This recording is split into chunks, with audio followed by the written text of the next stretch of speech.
Prabhupada told us to start painting for the Krishna book around 1968, and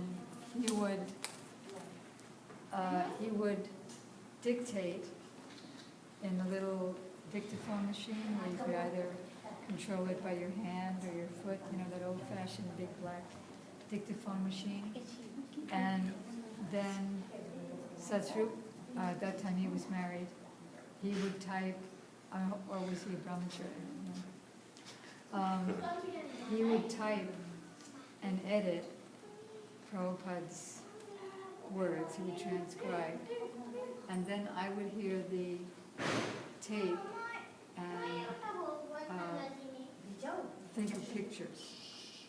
And in the meantime, and then I would make copies of the dictaphone tape onto cassette tape so that it wouldn't be lost forever, because when the tapes were sent back to Prabhupada, he would speak over it, and all that nectar would be erased.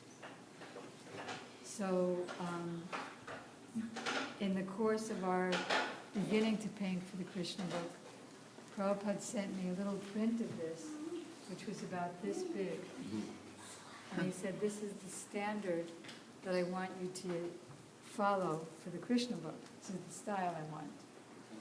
So we tried, and then I made this big picture before Prabhupada came in, I think it was 69. And Prabhupada looked up at the picture, it was in the wall of his darshan room, and he said, Asamorta, which means Krishna's,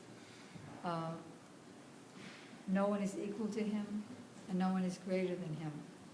And he said that some big Englishman was looking to see who is God.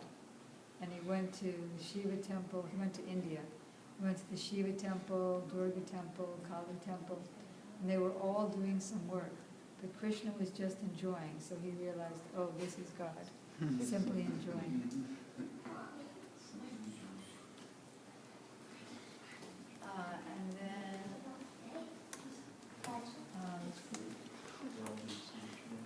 there's no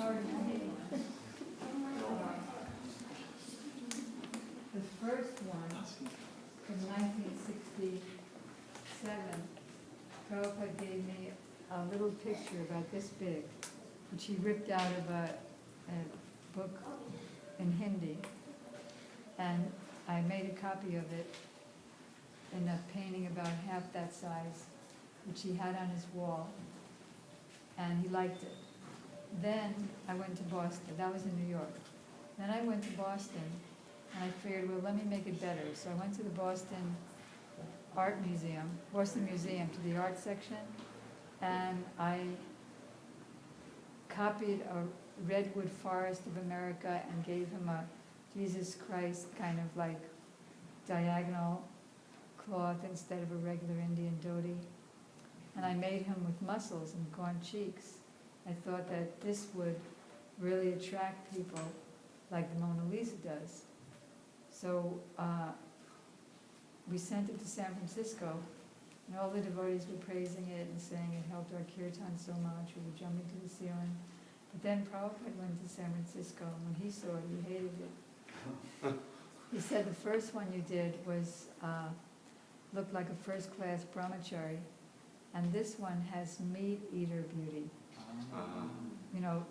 Muscles and gaunt cheeks. And he said Krishna and his associates should have milk drinker beauty, not milk drinker beauty. And he had Govindadasi send me a Brijbasi print of Krishna, about 5 years old, sitting next to Surya. You know that, Suryadas? You know that famous one where Suryadas is blind and he's playing some gourd kind of instrument, stringed instrument, and Krishna's just listening. So Prabhupada said this should be the standard of how the body should be soft and full. Soft and full, he said, with sweet red lips, not like I did. And then this is the third one that I did. And then when Bharadwaj and Muralidhar, this one I did in Boston, just before Prabhupada came in 1969 and hurried up or established actually, at that time he established the assembly line process for editing, typing, and painting. And so when Bharadwaj and Muralidhar worked on it, it became more magical like it is now. They touched up the trees and forest and art are very nice and made the flip on his dhoti. So then we showed it to Prabhupada and Prabhupada liked it a lot. And I said, but it took so long. So Prabhupada said, unless you spend some time, how can you expect something first class? And then that went in the Krishna book. And this one, before Prabhupada came to Boston, I copied an Indian print.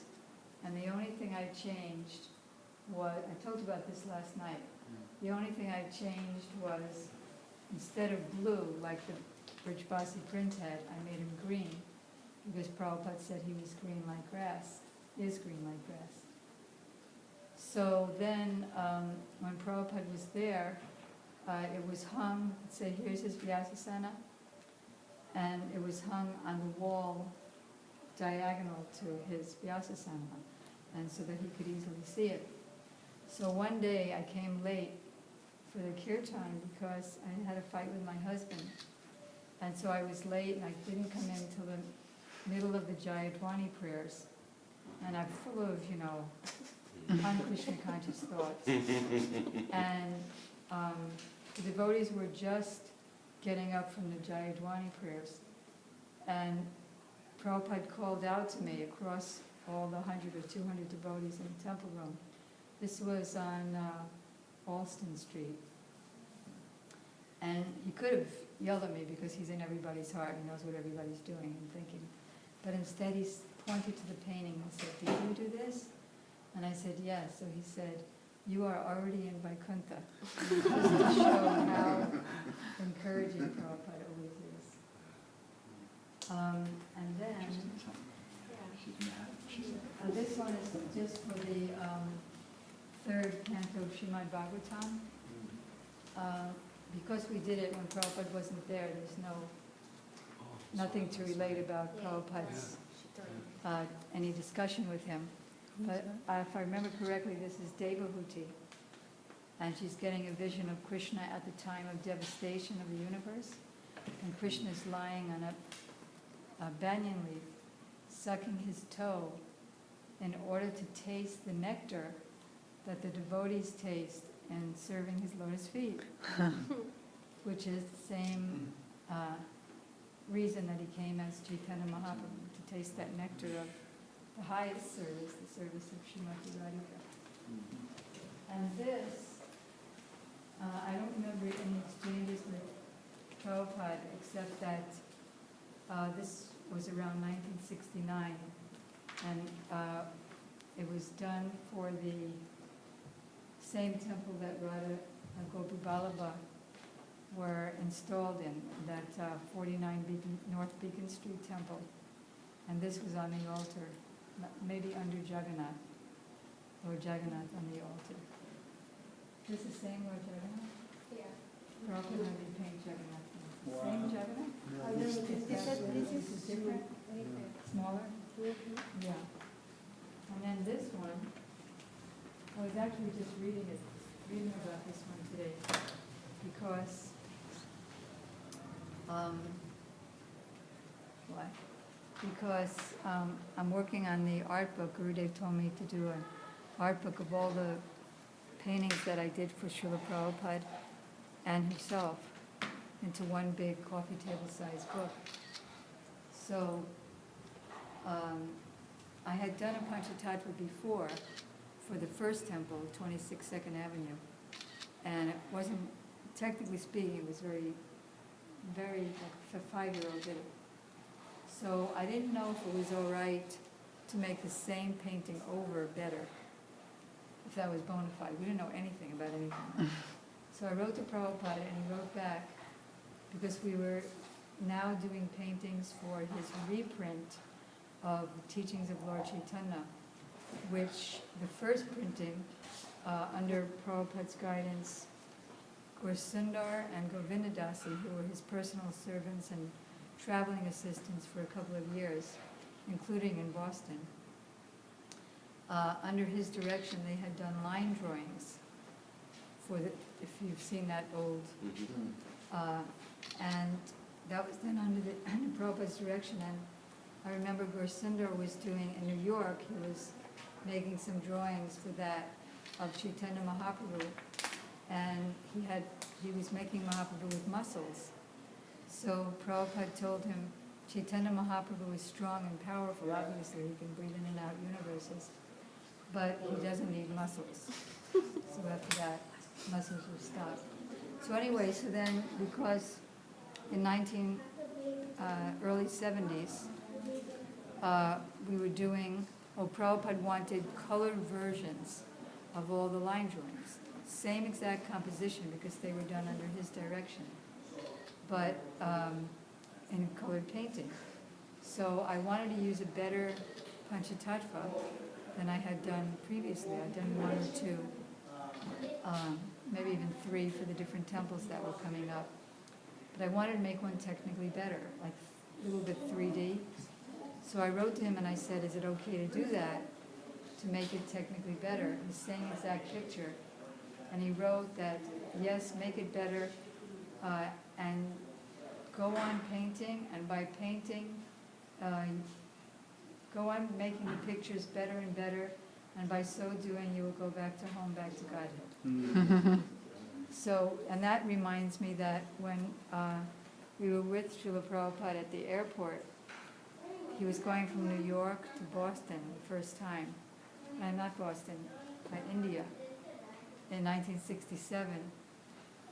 We were having a big kirtan at the airport, and I was crying because Prabhupada was leaving and I still had so many material desires left.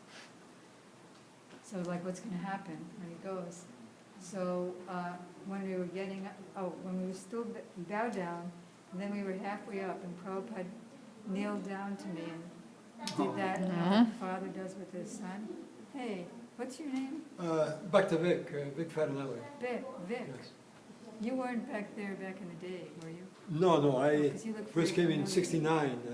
'69. 69. It is back in the day. You only got 3 years.